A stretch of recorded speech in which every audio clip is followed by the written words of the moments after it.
Hello, my name is Bonnie Debbie Kay, and I had an experience in 1988 that I've written a book about, and the name of it is Invited to the Light. I went to the other side of life where people go when they die, but I didn't have to die to get there. I'm the only one that I know of, that I've ever heard of, that has had an experience like this. There may be others, but I don't know what to call it, therefore I don't know how to look for it on the internet. So,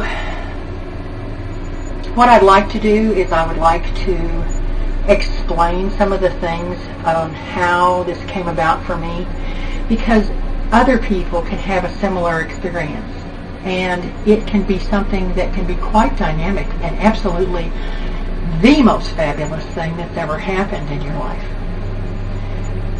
When I was a kid, I grew up and I started learning the sciences and all of these things in school, and they inspired questions by me.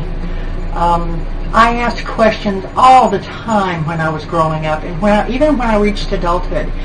Questions about the universe, questions about heaven, how heaven worked. I always thought it was strange. People were talking about how bad people and good people may go to the same place, but they didn't know.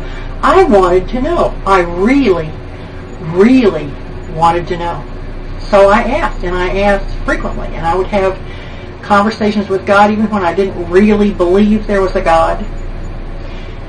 And I never thought I would get an answer. I just never did. But many years ago, probably 30 years ago, I had a conversation with God, and I told him I was not doing such a hot job with my life.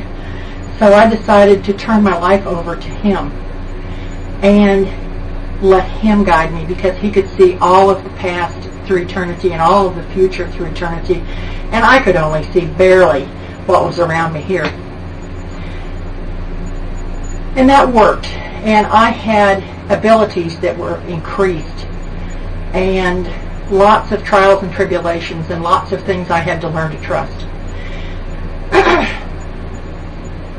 Then in 1987, August 1st of 1987, there was a young man who was killed here in Dallas, and he was chasing a young purse snatcher, a woman, and she turned around and shot him through the heart.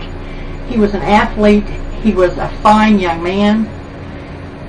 He was, in the articles that were written, he was the epitome of the young man that you would like to have as your son, or like to have your daughter marry. And I focused on that as the epitome of injustice. I wanted to know where justice was. The apparent lack of justice on this planet had troubled me for a long time. So I just wanted to know. I couldn't find an answer. I looked through as many religions as I thought could possibly have an answer, and I couldn't find any of them that did. So what I did was I decided that I would have a conversation with God again, and I told God that I would take all of the teachings and learnings of this lifetime, and I would let them go without prejudice, no matter from what source. I would just let them all go. I wanted to know his truth, not my own, not the truth of man. When I finally let that last belief go, about 3 months later, I went to sleep one night, and I left this level of existence, and I went to other levels that are both higher and lower than this. That's what the book is about. It's the event that occurred. It's a fascinating event. It was exciting to me. But when I woke up the next morning, I felt this enormous lack of love, because on the other side it's like every cell in your body is collectively loved by every other cell in the universe, and you are totally aware of it. And here, because of the presence of negative, we forget.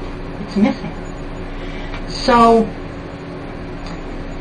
I wrote the story, the basic story, and I held on to it. I basically sat on it for almost 10 years.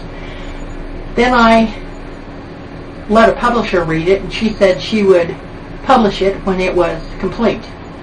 And I told her it was complete, knowing full well it was not. There were some things I had left out. And she said, no, it's not, but I'll publish it when it is. And finally, I inserted everything that was supposed to be in there, And she did publish it.